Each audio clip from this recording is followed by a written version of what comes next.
business news from the Capital Region.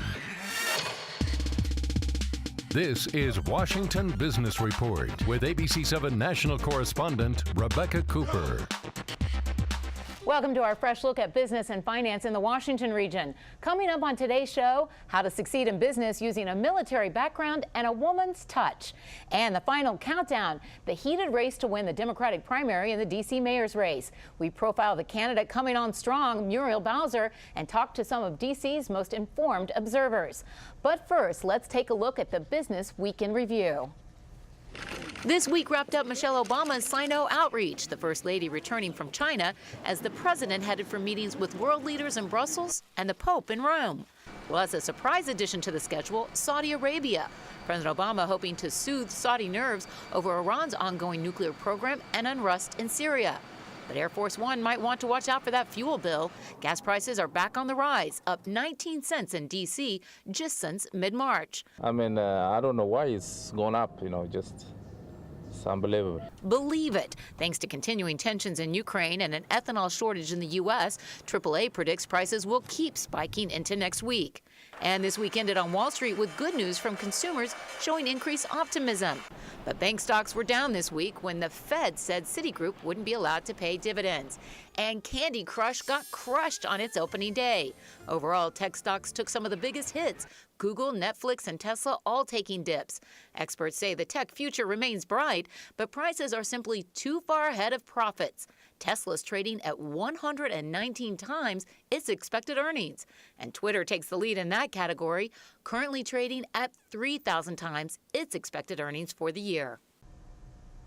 And as our business coverage of the D.C. mayor's race continues, I sat down with candidate Muriel Bowser, now running neck and neck in the polls with incumbent Vincent Gray. We met in Petworth at Chez Billy, a French bistro the Ward 4 councilwoman considers just one symbol of the progress possible in D.C. But it's progress she believes can better move forward with new leadership in the mayor's office. I'm running because I firmly believe we need a fresh start in the mayor's office. If this city that we brought back from disaster, really, back in when I was growing up here, we were nearly broke. We were the homicide capital of the world. Schools were spiraling out of control and our politics were a mess. You can be proud of progress, but nobody can be proud of having 17% unemployment in one section of the city. We really have to kind of shift gears on how we get people who have been long-term unemployed. We know that their hope horizon is very short. They need to be trained while they're earning a paycheck. So our plan is to really re-engineer how we spend up to $100 million of job training programs. I'd rather use the immense buying power of the city, our procurement power, to partner with the private sector, to incentivize them to partner with us, to not only train our employees, but hire them while they're doing business with the city. It's interesting when I talk to business leaders about you, and many of them are very frustrated that they don't want the city to continue to remain under any cloud of suspicion of wrongdoing. So there are a lot who are very interested in your campaign, and they think you've done a good job as chair of economic development. And it is interesting the number of businesses that I've talked to that cite you as someone that helped with the bureaucracy of D.C., the permitting process that can slow down so many businesses, large and small.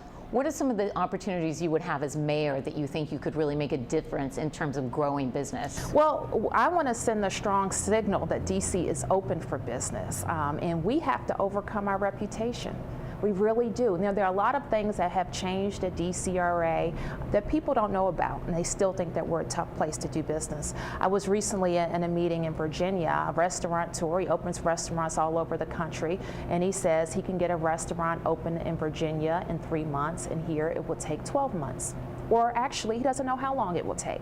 So what's he going to do in deciding where to open his business? What's your leadership style? How do you manage people? I like to set a big vision, hire great people, and hold them accountable.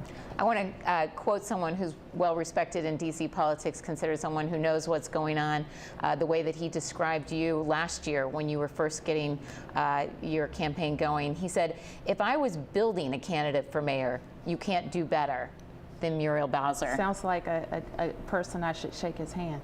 Do you know who said this about you? I do know who said it. And who was it? I think it was Chuck Thies. And Chuck Thies is? I think he's managing the mayor's campaign. He is managing Mayor Vincent Gray's campaign, and he said at the time you would be the perfect candidate for mayor.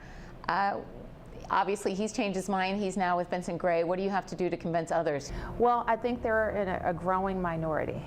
And so I think what people are saying is that they want a fresh start in the mayor's office. They know our vision, they know my record and my commitment, and they're going to come out in big numbers and vote for a change. But let's talk about the criticism. Sure.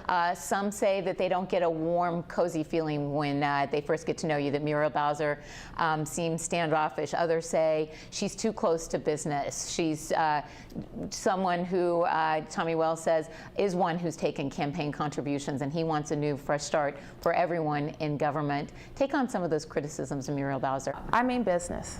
I do. I mean business, and the work that I have to do is serious, and nobody's giving me anything. I got to tell you, and you know this, I have to go down to the Wilson building and fight hard every day for what our ward needs and for what our city needs, and that's my job. Now, I will tell you, at being mayor, you can't do it alone. You have to hire great people. You also have to reach out to members of the city council and have great relations with them, and I do think that I've built great relationships with members of the council, and especially the chairman of the council. So I look forward to that type of relationship and letting my hair down and let people get to know the real me. You can see our entire interview with Muriel Bowser and other top contenders on our website. Just Google Washington Business Report. And we want our viewers to know that, of course, we did ask Mayor Gray to sit down for an interview about business and the future of D.C. Both he and his campaign manager declined the request, as long as I would be the reporter asking the questions. I've had productive interviews with Mayor Gray in the past on the show, but both he and his campaign manager are displeased that recently I tried to ask the mayor about his 2010 campaign when I had not been given permission to do so. When we return, more on the mayor's race with a top-tier roundtable. That's coming up on Washington Business Report.